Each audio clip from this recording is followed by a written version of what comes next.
Greetings and good evening, friends. Welcome to another wonderful Backlot tour with our friend Lew Wasserman's Ghost. And I have to tell you, it is my proud pleasure to host this show now, and I do enjoy it. And I do enjoy everybody in the audience. And a quick reminder, as I've posted twice now, don't forget about Lew's Patreon. He is giving you a lot of incredible behind-the-scenes information and great stories that you don't want to miss that we don't get to share here. But without further ado, I will introduce the actual Lew. How you doing, my friend? How's your evening? Better than I'm with you. Oh. And all of you out there.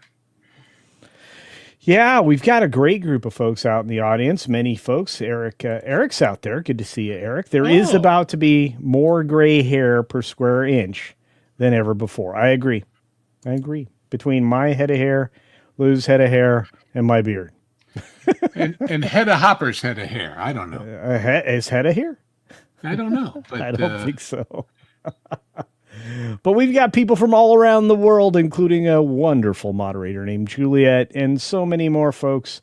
I really appreciate that you are all joining us tonight. We've got wonderful stories to talk about, four in all, and they all link together. We are talking about late night and its glorious history. Is that the right way to describe it, do you think? Yeah, I think so. All right. Because it does have staggering history. There's a lot of it. There have been great performers, both great and small. Merv Griffin for a period of time, if you remember. Yes. And even that Pat Sajak, the Wheel of Host guy. Wheel of Host? Wheel Who started out, if I remember right, he was a weatherman on KNBC. Or maybe it was ABC in LA. But anyway, he started out as a weatherman. Yeah, and then he went into game show host, which is very lucrative. That's if you want to tell people just how much those guys got paid, it's going to knock their socks off. Well, especially considering you have to understand those shows were done 5 episodes in one day for a couple weeks, and then they'd lay off for a month, and then they'd come back and do it again. And so it wasn't exactly a strenuous lifestyle. You got paid well because you were good, but you ever do a game show? I was on a game show once. I will neither confirm nor deny. Oh, well, I was on a thing called Sale of the Century. Oh, that was a great one. Yeah. I knew the answers, but the guy next to me was faster on the button. It really pissed me off at the time. But I got all the parting gifts, the whatever brand that wasn't Tupperware of Tupperware, and the soft soap and the and then they did weird things. Like, what people don't know is all that stuff you get, even if it's just the parting gifts or oddball gifts, they have to make out a receipt for you because you have to pay taxes on it. Yeah, anything of value you received. So I got, for example, at that time very famous brand, which I don't remember the name of, a custom bedspread. Okay, and they said, watch the ads over the next few months, and you may see this brand come offered at some of the major department stores for less. If you do, cut out the ad, and you can mark down the price when you claim it on your taxes. So little stuff you learn, Hey! I mean, like I said, in service of business, you can get away with an awful lot. And Eric says he tried out for Jeopardy, but only got a pencil. Hey, I lost on Jeopardy. Baby. When you say you only got a pencil, it reminds me of Red Buttons and that whole thing about didn't get a dinner, Oh, that's right. Oh, man. Don't forget the home game. Yeah, right. Yeah. The Running Man came with a home game, even, to be fair. So, at least in the original Arnold version. But look, I mean, we got a lot of people in the audience that have tried out for game shows, and a lot of people remembering their favorites. Yeah, but we're definitely talking about game shows. Not game shows. We're not talking about the late night. Goodness, you guys got me easily distracted. I love game shows. We'll have to do a game show conversation. Yeah, maybe. Well, I don't know how far you go with that. I mean, they're all, unless you get into the whole scandal and we could talk about, there are some real personalities. There were some really good center squares in the Hollywood squares. It's funny. I was laughing today. You know how that glitch in StreamYard. Every time Pro wants to play a clip, everybody gets shuffled around. Yeah, you get thrown out. And I said to myself, I didn't say it on the show, but see what you get for sticking around. You get my witticisms after the fact. Oh boy! I said, if StreamYard was running Hollywood Squares, everybody would be saying Paul who, because they'd never have seen him. He would have been shuffled out of the center square and into oblivion. But yeah. Paul Lind was my favorite center square. I don't know why. Oh, well, he was the center square of center squares. But yeah. And The Price is Right is a classic show. I mean, even with Drew Carey, he managed to keep on the tradition, doing a good job. Yeah. But I mean, come on. I mean, that guy had more class for longer than anybody on television. Bob Barker. Sadly he found his niche and he went with it. Yeah, and Match Game with Gene. Oh yeah, Gene Rayburn. Yeah. I think was it $20,000 pyramid? And eventually $50,000 pyramid. I mean, it started low. And Password and Password was fun. Yeah. To Tell the Truth and I loved it when they had TV Week, because I think John Ritter was competing against the actress that was like one of the girls on there. I want to say Chrissy something or another. Yeah, the girl that played Chrissy, Suzanne Summers, right? Suzanne Summers. Yeah, thank you, Thigh Master. Yeah, so she did pretty well for herself. But there's some great stories out there. Anyway, we're going to get into this. We got to jump on it. We got to grab. Well, and her husband, Alan Hamill, started out as a host on game shows and then became a major producer. So yeah, it's interesting. The money's always on the other side. People don't realize that you have the behind the camera jobs that are below the line, and then you have the behind the camera jobs that are above the line. Well, I mean, Merv Griffin made all of his money, his big money.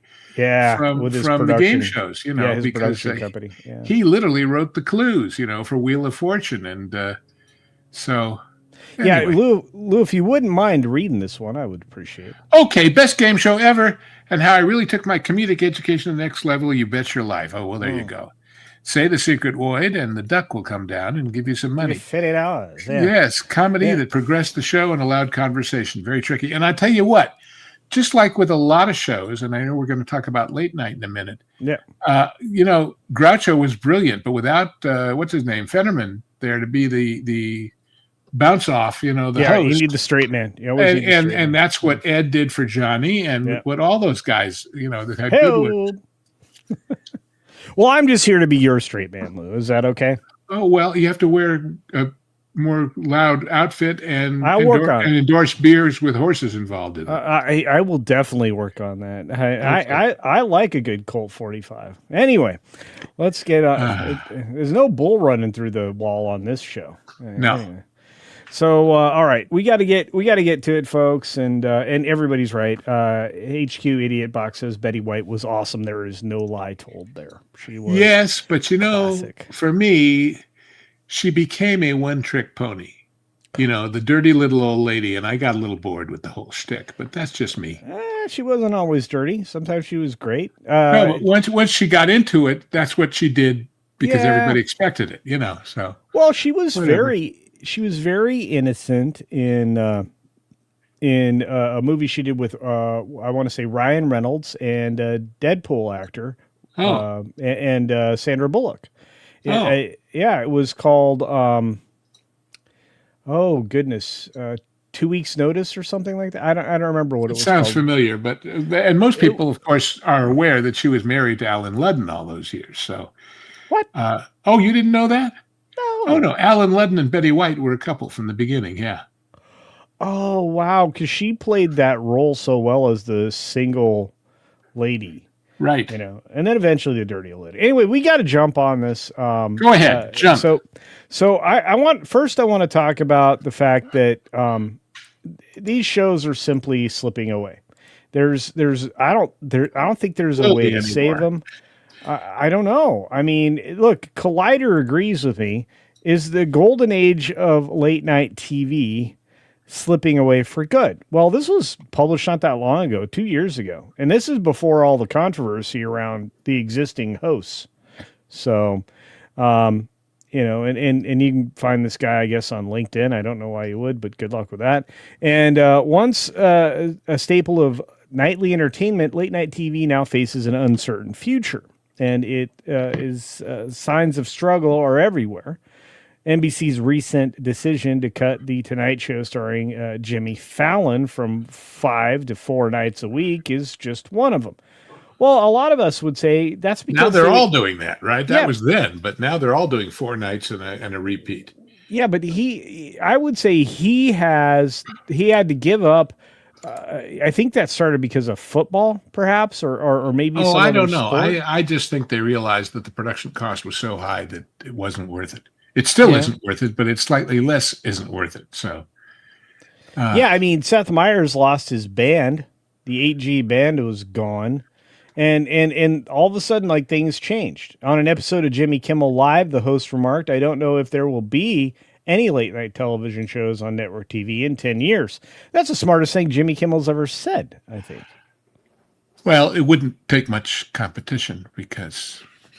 Well, Gutfeld leads the league. If you look at Gutfeld's ratings right now, wouldn't you say that if you add everybody else's together, they almost reach him? Yes, that's an actual statistical truth. Because he's, what can I say? He's boring. I mean, all the other ones, So, do you know who's not boring? Our favorite house cat, Ruby Hoove, who is in the chat saying, "Have a great night, y'all," for $2. Thank you for that. But look, let me just finish this up, and I would love for you to tell stories about what the difference is between then and now, because we have many stories based on that. But there are many reasons for this decline, and the budget challenges are at the forefront. Why, Lou, oh why, does it take 100 people to produce Jimmy Kimmel? I have no idea. And what's beating him is guys in their dens like you and me talking on YouTube. Yeah. So the cost comparison is just, there's no comparison. Just no comparison. And we're not selling advertisements mid-roll, right? We're getting YouTube funded. Might be, but we aren't. Yeah, but we're being funded by the audience, like Barry the Music Man here, who kicked in a $1.50 super duper sticker, which I want to say thank you for. Right. And that's the thing. There's another difference too, Lou. You and I both probably grew up talking to the TV when we thought something was dumb or we had an answer to a question on a game show or whatever. But now people can literally talk to their TV and we can talk back. Well, I'll tell you how I realized actually last night how lazy I have become. We had a little power outage here at the Manse last night around 3 a.m. for about 20 minutes. They're awfully good about getting it back up again because they're wonderful at EPB. And everything went off, and I just lay there reading my Kindle, waiting for it to come back on. And when it comes on, of course, because the things that were on come back. Well, in the wintertime, when I've got the heat going like crazy, because this house that I live in, which I don't own, which I rent, it's a little shivery, has leaky windows, and it gets very cold in cold weather. So when I have the heat on, I bought myself a humidifier. And just like everything else these days, it's got enough room on a chip for them to put stuff on, so they put stuff on it, whether it makes sense or not. And when it's on, it has like 12 colors it can be. Right. To give you different atmospheric moods. Well, when it first comes back on, it just cycles through the colors. And I don't like the orange and the red ones. I like the blue and the aquamarine ones. So when I turn it on myself, I always set them. But there I am lying on one side of the bed, and it's across the room, sitting on the dresser. And I thought, well, if it's that good, why don't I have a remote control? I don't feel like getting up out of bed and fixing it. Yeah. And I thought, shame on me. Hey, that's how spoiled I am. I understand. That's why I got my Salt Rock plugged into a timer. So the Salt Rock lamp. But if the timer is on power and the power goes out. Yeah, then I just wait for it to come back on, and I still have the same pink Salt Rock. Does the timer retain the time? No. Yeah, so. I don't care. I mean, honestly. Well, whatever. But no, I understand. Look, I understand. I like a remote control. I use it in the middle of the night. I've already got 4 or 5 over there. One for the music and one for the phone and one for I got one for the fan sitting. I have one for the bed, for God's sake. I got one for the light back there. Because I've got a sleep number bed. I got the camera remote right here. So. Anyway, I don't have cameras in my bedroom. I haven't gone that far. Oh, well, I haven't put one in there either, but at least not one I'm going to admit to on live programming. But yeah, anyway. I saw a meme earlier today where somebody says, back in the day, and it was we were worried that Big Brother was going to read everything we do, and now it's Big Brother, give me a recipe for pizza. Yeah. You know, talking to Siri or the bitch, as we call her. Indeed, but here's the thing, Lou. The television has decreased by more than 50% since 2014, making late night TV shows unsustainable. CBS's decision to end the Late Late Show was a terrible idea, but look, I'm sorry. The only guy that was interesting to me late at night was Ferguson. Yeah, and he's not around anymore. So why is it still struggling to keep up? Well, because they peddle their clips and their best moments on YouTube, and the revenue model's very different on YouTube than it is on advertised TV, right? Well, and the only people who watch are the people who haven't been bored yet. We were talking about this earlier on the Pro Show, and somebody said something about, well, they're turning people off with their lies, all the news organizations. I said, they're doing more than turning people off. They're boring people. And that's worse, because once you're bored, you just never go back. She's funny, by the way. A little on the edgy side, but God, she's funny. Oh, she's incredibly funny. And her show failed because people weren't staying up late enough. And the ones that were out at the club or at the restaurant or someplace else. She'd have to be late because she's a little blue, or more than a little blue. But even so, she's funny. She's funny. Yeah. I just know that her show didn't deserve to fail. She just needed writers to clean up her jokes in a way that she could still make the point. But, you know, and for all we know, they tried and she said no. So you never know what really happens behind the scenes. Yeah. And gentlemen, if you're interested, she's still single from what I heard. So anyway. But a decade ago, late night TV shows touched new heights of fame and popularity, but they're not continuing with the same trajectory anymore. They're headed downwards faster than I even imagined. And so previously cited Axios articles said the ad revenue for these shows had crossed $800 million in 2014, and by 2016 had hit an all-time high. After that, the revenue started declining, and by 2022, it dropped to $342 million. Now, why is the year 2016 significant, do you think, Lou? Somebody got elected. And somebody didn't. Yeah, and people got mad on one side. And suddenly these shows became propaganda. Well, and then they couldn't take solace in the comedy anymore because the people weren't funny enough to do intelligent jokes about it. So they switched their late night viewing to news.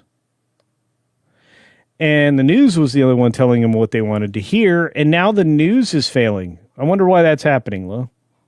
Because they lie and because they're boring. There you go. And you're always right. But by 2022... all that revenue dropped to $342 million. Do you know how much it costs just to make the Colbert Show every year? What was it, $100 million? Yeah. So if one show of several failing ones is taking up, well, a quarter, a third of all the money that's coming into all of them, Class, anybody, Bueller, you get it? Yeah, there's exactly. They're always in the red. And that's, again, why they canceled James Corden's Late Late Show, because it was costing $60 to $65 million. And, of course, he's such a major star. That's a drop in the bucket, right? Nope. They only generated $45 million annually. That's a $20 million shortfall. The network doesn't want to eat that anymore, and advertisers didn't want to advertise on it anymore. Well, that's the other thing. I don't know if you saw that story. I put it up in the we'll actually take a look at that one. That's the last story. Okay, about the revenue and YouTube and all of that. So anyway, the times they are a changin', as the saying goes. And late night is not dying; it's dead. And it's dead partly because, look, late night happened because people got home and they were up late and they wanted to turn their minds off with something fun and relaxing and involving. Now, everybody's, well, there you go. Ron says he's typically asleep by now. Well, but people, I mean, I sleep on weird schedules. And if I get up, it's to watch interesting things. And these are not. No. At least we try to be interesting. But look, well, if you go I try to be useful. If people find that interesting, then they're smart people. Well, I find you both useful and interesting, but you just have to think about the fact that the things that killed a lot of these shows were the fact that you could clip them and go viral with Instagram, TikTok, and other stuff like that. And you know what? Late night TV can't do that. They don't have, for whatever reason, production assistants cutting up the show in a creative way. You know, they're not the Hawk Tuah girl. Well, the other thing is that on YouTube, you can watch clips from shows you couldn't see, which is all the British game shows and comedy shows, which is Jimmy Carr, which is a lot of good people. Oh, and he's so good. I read his book. His book is really interesting. I believe you. Anyway, but those guys, we didn't even know they existed until the clip showed up on YouTube. You know, that was Johnny used to say when he was hot, he would go to Europe on vacation because nobody knew who he was, and he could be anonymous. Yeah. But everything is now worldwide. So anyway. Well, and look, Jimmy Kimmel at least has a little bit of self-awareness because he aptly put it like this. The fact that people are easily able to watch your monologue online the next day, it cancels out the need to watch it when it's on the air. Not only that, until you watch it the next day and find out that cancels out the need to watch it altogether. Well, that's his problem. But anything that's funny that he does will definitely be on the air, and oftentimes not by him.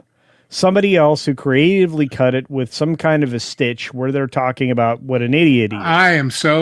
I am so sick of these videos of so-and-so reacts to so-and-so's reaction to such and such, and then they react to that. It's like, get your own gig, gang. But no, people watch it. Well, and they do because they don't have the time to invest in, you know, finding the funny moments. Because there's so few. It's like a hunting and pecking, and you're looking for. All I'm saying is, most of these people that do these reaction videos are not people I want curating what they think I think will be funny. True. So, you know, that's the problem for me. Yeah, and that's why any reaction content that I've done, like over on Campione, I do with ladies who are smart and they know what they're talking about. But look, I'm going to grab a Hollywood Reporter article here that I think you're going to find interesting. And I'm going to check in the chat to see if we've got any more supers, which I don't see. So, oh, wow. And this is so true. Maxim comes in here with this. There you go. Absolutely true. Yeah. Maxi Dweeby. I love that. By the way, that's from a movie. Same way as the death of Saturday Night Live. 70s and 90s was good. I would say that it was the best because I often got permission to stay up and watch Saturday Night Live because it was a Saturday. And the only thing I had next was church. So, and you could sleep through that. I probably did, even if you didn't watch Saturday Night Live. Shh. Don't tell. What are you going to be in trouble? Sometimes I had to stand up and sing. Anyway. Anyway, look, this article says it all. There were 7 decades of late night, and here's the fancy word, shtick. Shtick. And I'll just say that from Tiny Tim's, like, you know, wedding to cigar chomping, dissing Star Wars fans, the THR described every single thing that happened over the course of those 7 decades. And this is an interesting follow. Steve Allen, he definitely spilled the tea in 57. This was the guy I really do believe got the ball rolling. What do you say? Yeah, absolutely. Absolutely. And I actually, as a child, went to one of his last shows over there near the Hollywood Ranch Market. That was kind of fun. Yeah. And of course, he had that great cast of people that all became big. I mean, they all did. Yeah, everybody there was Jonathan Winters and So And- many good people. Wally and Cox, I think. Yeah, Ox, yeah, but we're gonna talk about Jonathan Winters more than once because there's another host that really featured him so very well. But he was the very first host of the Tonight Show, Yep. and he was just absolutely brilliant. And then Jack Parr walked in and did something that nobody thought possible. He was brilliant and funny, and he rivaled the likes of Steve Allen. And I really do believe this is where late night became a thing that everybody wanted to compete with back then. And back then, kids, there were 3 channels. There weren't 4. There weren't a bunch of like UPNs or anything like that. It was 3 channels, and Yep. one of them eventually didn't. One of them didn't have color, and eventually had to get color. It was ABC, but. And by the way, I think that was all, a prelude to what was eventually going to happen with Capital Cities, which is a different conversation. But so when NBC censors joked about a WC, which is a water closet, otherwise known as a toilet, Parr, the show's second host, quits mid-broadcast. There must be a better way to make a living.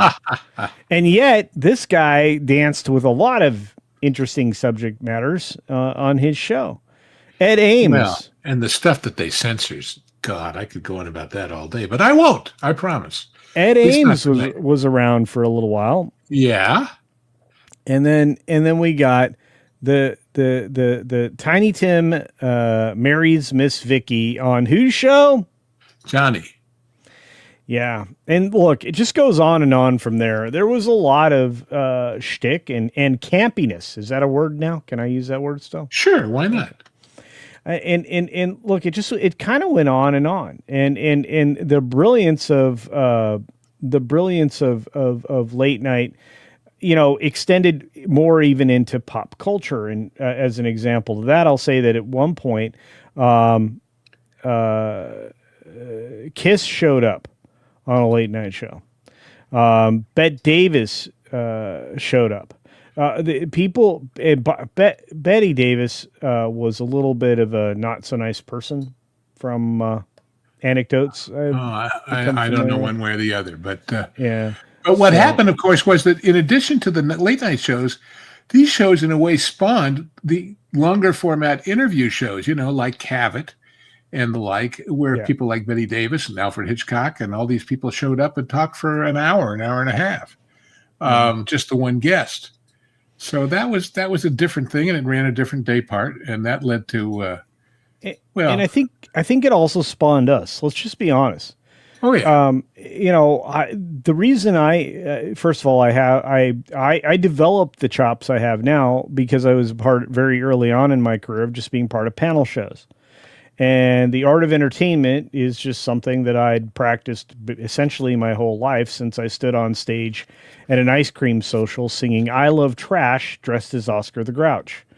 So I can tell you, as embarrassing as that may have been at my young age, which I think that was the 3rd grade, I was the hit of the show. And you liked it, and you wanted more. I wanted way more. And so now I do this, despite the fact I've had many professional careers. This is the one I chose to retire with because I love what I get to do. And Awesome One says he only had one channel in Sicily. One channel. We have 57 channels and nothing on. At least one channel gives you an opportunity to get something on, right? Well, but obviously the one is controlled by somebody, so that's why they don't want to. Yeah, and here's the thing. Still love, this is from D.D. Javits, says, still love Dick Cavett's interview with Groucho Marx. Oh, yeah. Yeah. It's funny because we all have many of us have a cultural touchstone we can refer to, and we all know what we're talking about. Do you realize that this generation and a half, maybe 2 generations now, aren't going to have those? Well, and exactly. And remember, the people that enjoyed Groucho on Dick Cavett were the people that enjoyed his movies and people that enjoyed him, in his prior incarnations with his brothers. So, I don't know. My grandfather used to play pinochle with Harpo and Chico. So, Oh my gosh, your stories. Well, it's just true. It's just, I know, but it's just like I'm just like my brain melts because I'm like the history. And again, I know because of your location, the opportunities that were there, and everything else. And again, I mean, I had similar, like we were talking behind the scenes before the show. I had opportunities to hang out with people, and didn't it didn't register to me that this was going to be a big deal until way later. So it's just like, oh yeah. And you've lived long enough to see it not be a big deal anymore. That's also true. Yes. That's also true. But yeah, and look, Mark, we enjoy this stuff too. I mean, like for example, I went out looking for stuff for us to talk about on this subject matter. And there's more written these days about the decline of the late night show than there is that is in any way positive, which means that the website The Late Nighter is going to continue to try to obfuscate the complete decline of all of this, which is a shame. Well, what if they gave a late night show and nobody paid the bills and it went off the air? That's what's going to happen to sites like that. But some of those interviews, where they felt relaxed and they felt willing to tell tales out of school a little bit. And he had them in England too with I mean, you had Bob Hope go off a few times on late night. But interestingly enough, allegedly, and I don't know this firsthand, Johnny didn't like Bob Hope, and Johnny didn't think Bob Hope was a good guest because he thought Bob came out and did what he planned to do, no matter which way the show was going, and so he felt that hurt the show. Okay, so here's the weird thing. Of the people that appeared with Johnny, Winters was probably like one of the best. And he could read. And as good as Johnny Winters was, he wouldn't have been anywhere near as effective on that show if Johnny Carson wasn't such a great audience. And not only that, the guy was the classic setup guy. I mean, he'd interviewed so many people in so many different ways. He knew how to get the best from a guest. And same thing with Robin Williams. When Robin came on, it was, off the rail. And golly, who else was I just going to mention that flew right out of my head? And anybody from Tim Con Don Rickles. Don Rickles, yeah. And where Don Rickles took it a step further was involving all the other guests on the couch. Oh, yeah. They never brought Don out first. They wanted him to have some people to play with. To work with, yeah.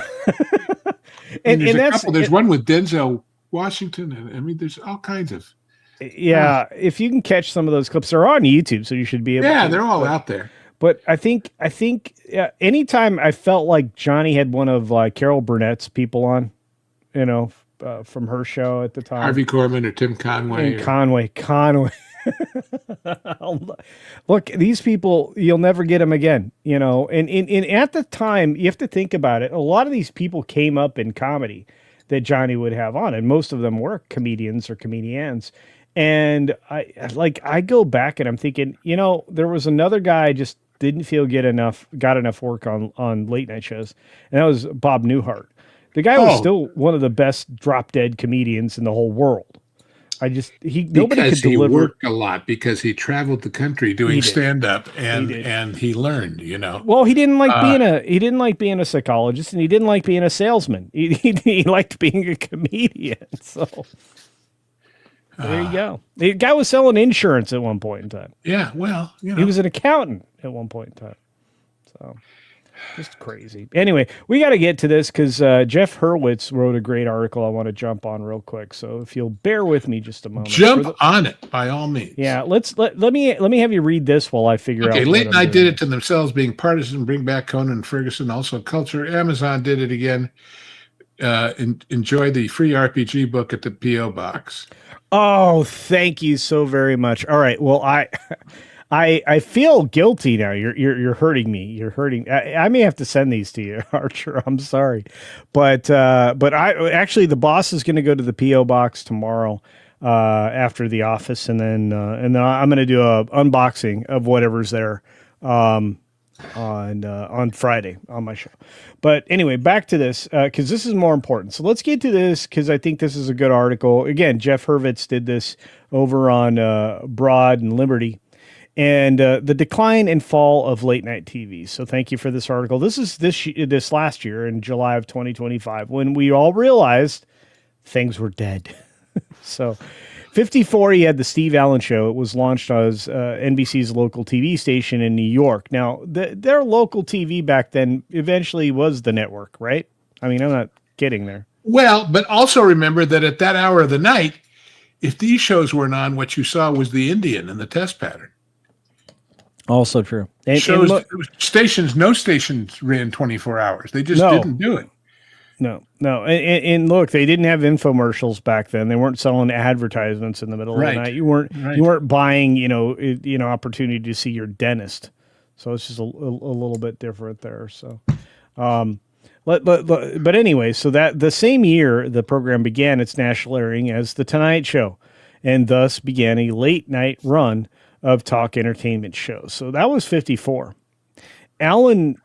I still think Allen was the godfather of late night television, and this article only confirms it. So, but now the beginning of the end may just have taken place as CBS announced it will cancel the Late Show with Stephen Colbert. I say it wrong on purpose, by the way. And while his timing of the announcement was in question, the signal was clear. The audience for this type of show, especially the demographic, as you know, Lou, this is how you get things done.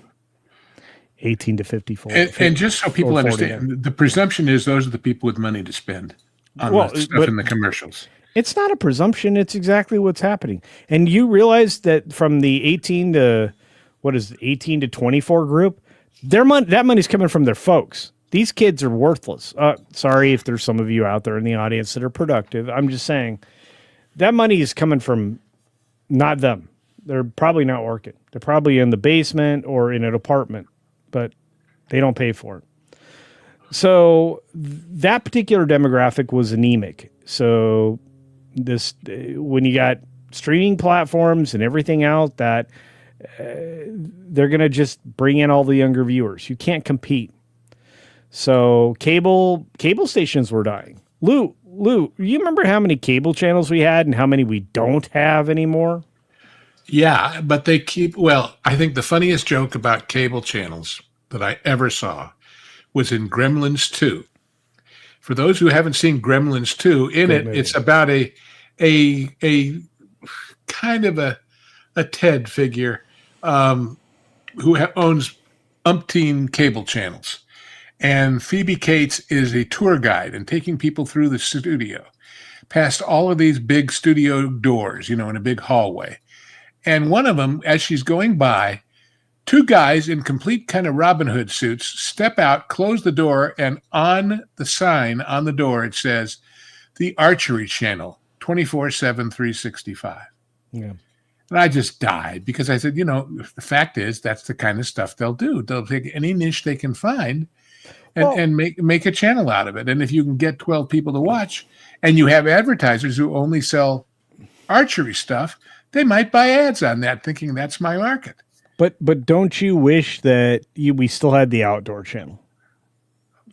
Or something similar. I guess. But do you know who took that? The outdoor guys that are on YouTube now. Well, there you go. Yeah, and that's the problem. So this particular announcement was well in advance of what came on the heels of CBS's large settlement with President Donald Trump on his assertion of bias by the network that essentially led to, his win in the 2024 election. And that same network, under the ownership of Paramount Global, is now looking to merge with Skydance Media, which already happened. Again, this article was several months ago. The deal required FCC approval, which was no problem. You know why?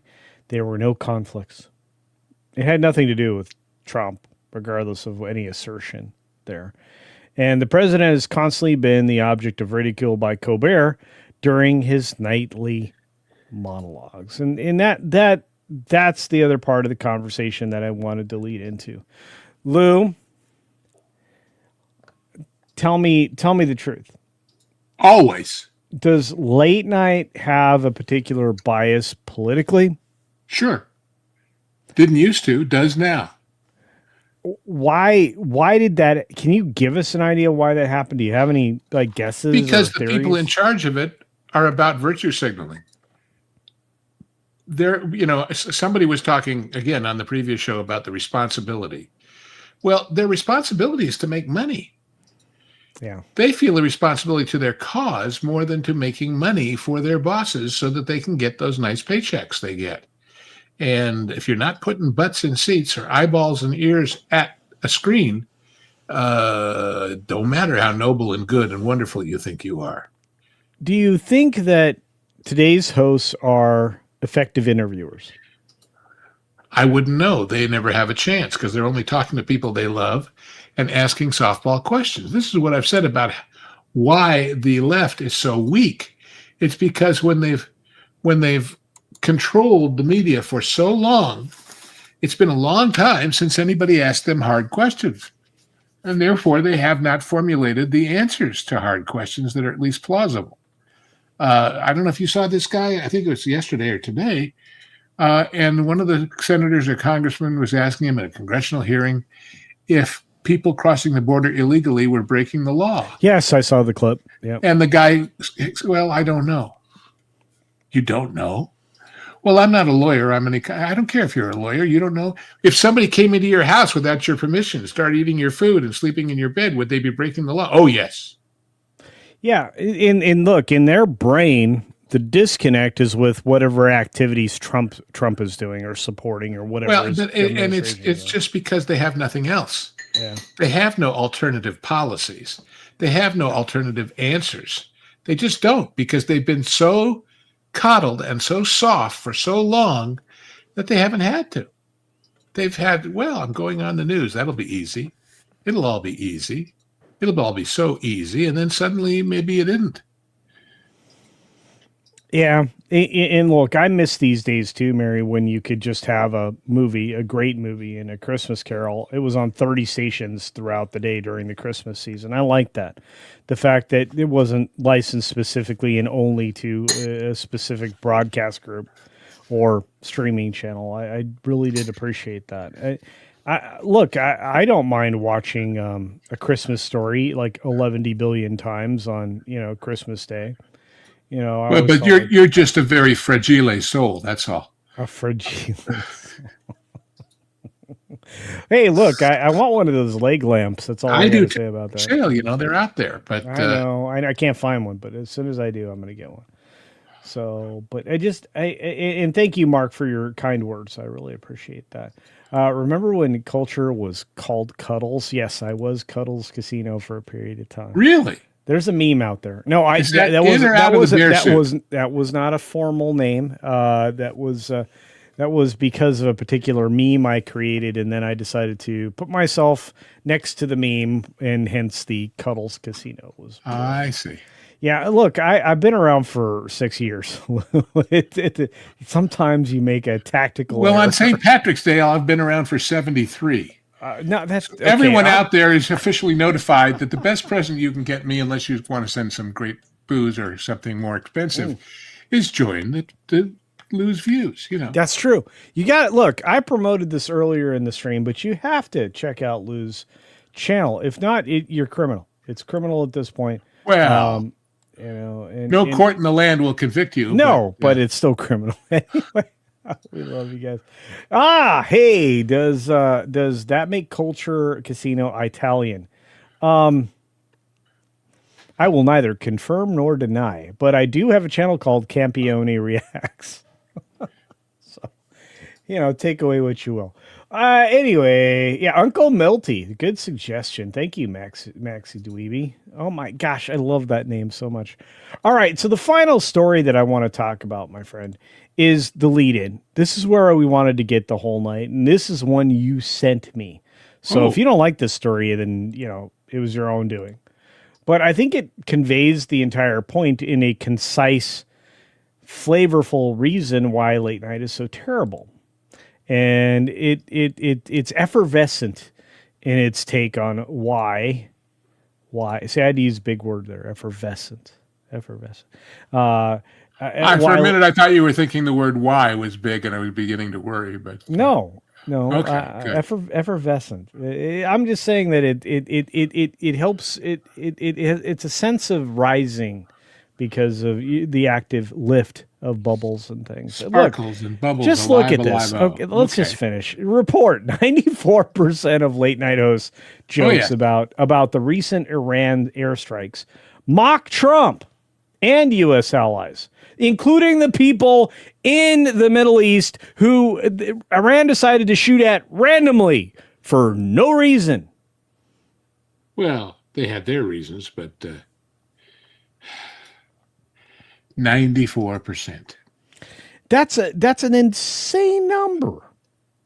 I feel sad that we live in a world where people have to sit there and count them. Well, I think That's a terrible job. Okay, and just because of the stupid hat Fallon's wearing, that's who's under the hat. Is that who's under the hat? Yeah, Okay. I think so. So you got Jon Stewart, who actually made the most sense of any of these knuckleheads. Jimmy Fallon just wants everybody to like him, and these other two guys are just patently shills for socialism, communism, and Marxism. Mullahism. Yeah, mullahism, sure, indeed. But look, and again, late night television hosts told hundreds of jokes in the first week that the U.S. led airstrikes against Iran's top level officials, and 94% of them were aimed at Iran's oppressive regime, but were about the United States and its allies. Lou, what kind of country do we live in now? Well, one where the polls all say these people are preaching to a choir that is non-existent, pretty much. I mean, if they ever needed a reason for why they're all going bye-bye, there's a good one. Oh, sorry, I had to highlight this one. Michael says, "Aw, they forgot about Seth Meyers again." So did everybody else. But anyway, analysts examined 20 episodes of ABC's Jimmy Kimmel Live, CBS's Late Show with Stephen Colbert, Comedy Central's The Daily Show. Sometimes Jon Stewart's pretty good. Sometimes he's awful. And NBC's Late Show with Seth Meyers, which they include, but not a picture of, and The Tonight Show with Jimmy Fallon. From March 2 to 5, finding the 235 out of the 250 jokes poking fun at the U.S., while merely 15 jokes were about Iran. That's according to Newsbusters, which means you can kind of take it to the bank. So the outlet shared a montage of the clips featuring examples of several comedy shows making jokes about the military operation against Iran known as Epic Fury. And here it is, MRC Newsbusters. And you can watch this clip. I'm not going to play it because it's sketchy. But I'm just going to say that you can enjoy all these jokes, but they're at America's expense. You can go and check out this article. It's over on Breitbart. I just wonder if, God forbid, those morons got a bomb and they dropped it in, I don't know, Brentwood. Would these guys, if they survive, be out there in the rubble making jokes about it? I don't know, but there'd be a weatherman that'd be really butthurt that his mansion and his yacht got damaged. Anyway, so in total, the comedians reacted to the airstrikes in Iran, telling 94% of their war-related jokes about the United States and its allies. Any country that has joined the U.S. military action. That's insanity. It's insanity. Well,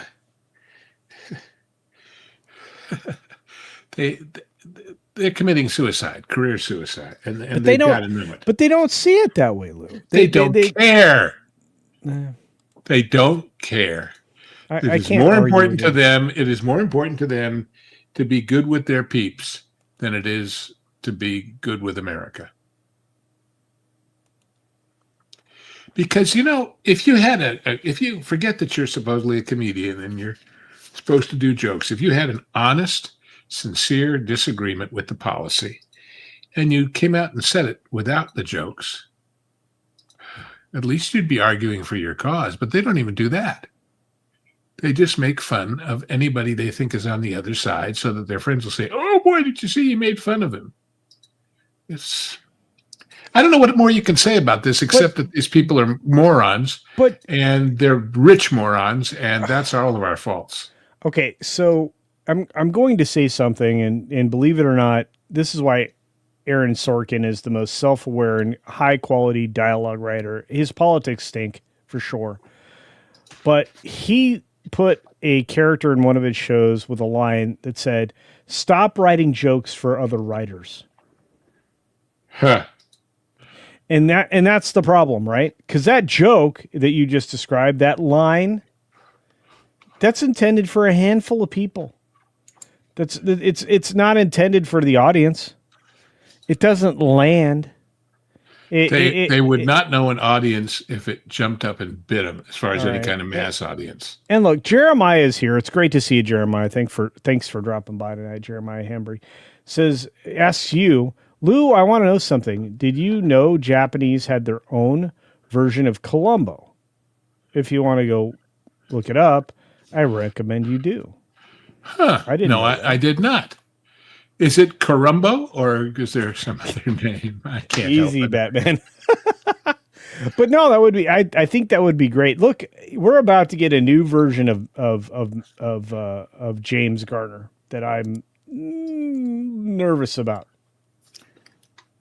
I think it's scary that he that show.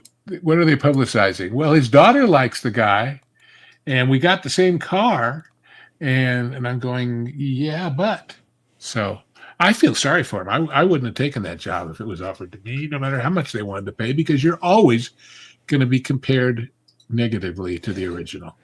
Well, that show was so great. I'm sorry. You know, everything about it read the era, but it also read like as wholesome as you could get. The opinions were strong, backed up with success. And that show was all about it. It reeked of masculinity. Garner could not have been any more entrenched in that role or a part of it than almost any other thing he did. I think he did a Western with, I want to say Mel Gibson. Yeah, he did the remake of Maverick, which was bad. But I liked it. But it's, well, compared to the original, it just okay. But sometimes, let's be honest, sometimes you can't remake anything. Well, and shouldn't, therefore. And especially when they remake something and they do whatever they can to not keep what made the original great. They got rid of the theme song. They got rid of the style, and it's like, oh, we're going to get all those people who loved it to watch it, and they're going to watch it and say, this isn't what I loved. But they're even admitting that oftentimes they go back and grab these IPs to wear as a skin suit. They're admitting it, Lou. Well, not to the audience they hope will tune it in, that they sold it to the network or whoever based on, hey, it's got a built-in audience. All right. And here's the thing. I'm covering this tomorrow on the 6 Minute Daily. There are multiple stories about this out there. And the Oscars are worried. They brought in the feds. They're concerned about like an event occurring at the Oscars. You think they have any reason? What kind of event? You know, an explosive event. Well, I mean, it's a public gathering, and the other guys want to hurt public gatherings just on general whatever. But it's not about the Oscars. It's about the attention. Right. It's about the publicity.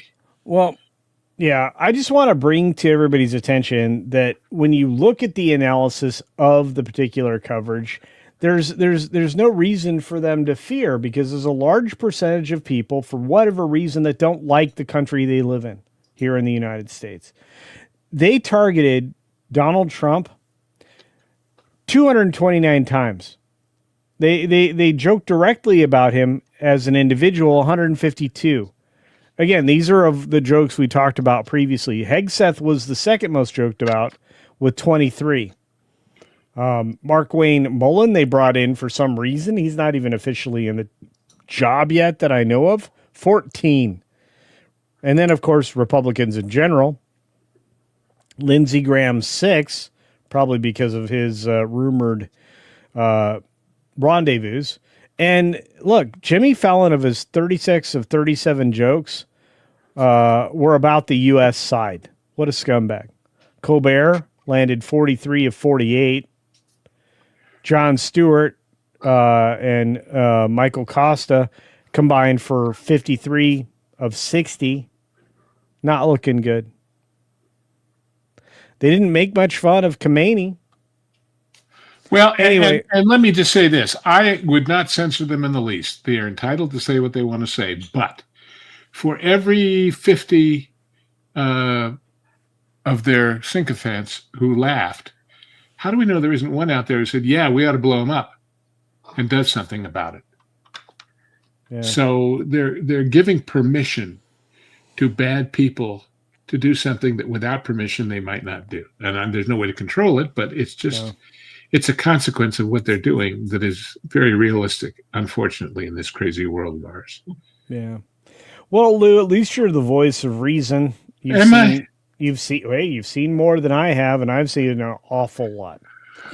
So, and look, you had a lot of inside knowledge, especially about every subject matter we touched on tonight. But I appreciate the fact that you're willing to speak your mind when it comes to the lunatics of late night, and the fact that they're in a dying profession, and that's, I believe, a shame.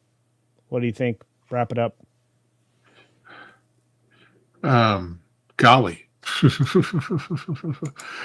I can't wrap it up. I just keep rambling on. You're the one that's doing the wrapping up and the starting off and the interstitial whatever. All right, fine. I'll do it this way. All I'll say is this. Okay. As I keep telling people, as much as people like yourself and others love and admire me, and I appreciate that enormously, and I'm not discounting it, I'm a guy who was in the right place at the right time a lot of the time, paid attention, and has a memory. That's it. That's it. That's it. And saw things and figured them out, because I've always been a kind of a what makes it tick kind of guy. I told the story, I think, here before, about my parents taking me to the Icecapades at the old Pan Pacific Auditorium, and everybody else watched the show, and I was watching the guys up in the rafters with the spotlights. With the lights, yeah. So it's just, and I always tell people, I know, I really do, about how literally every magic trick you've ever seen is done, including David Copperfield making the Statue of Liberty disappear. And friends of mine would say, well, do you have any fun going to magic when you know how it's done? I said, yes, because I'm admiring the style with which the person is doing it. Oh, it's the presentation, almost always. Yeah. The misdirect is one of the best parts of the trick. And how it works is the most entertaining part for me. And it always has been. Yeah. Always. It's not about the mechanics. It's about the style. Yeah. Well, and look, I mean, there are certain people that have just enough flourish, which is why, some people got Vegas residencies and some people didn't. Yeah. That's a different story for another time. One of them just ended with some controversy, but anyway, we'll see. We'll see. Sad. Whatever. All right. Well, with that all being said, Lou, I want to grab a couple more comments, and then we're going to be out of here. Good. But Michael Cooley says Carson got his big break filling in for Skelton. I did not know that. There's more to that story, but it's a long one. I don't want to get into it this late in the show. Okay, some other time somebody asked me, and we'll do it. Fair enough. And a lot of people, like I said, a lot of people got their start because of other situations, and that includes our favorite weatherman, Bob Iger. Yeah. And here's the weirdest story. He met his wife, Willow Bay, Aunt Willow, I call her. It's Uncle Iger and Aunt Willow. And there's a reason for that too. But they met in a particular way, and it became very convenient at some points. Oh, I don't know that story, but I was just thinking that everybody talks about who's going to go off on his yacht, and I thought, are they going to be sitting by the dock of the bay, watching the tide roll away?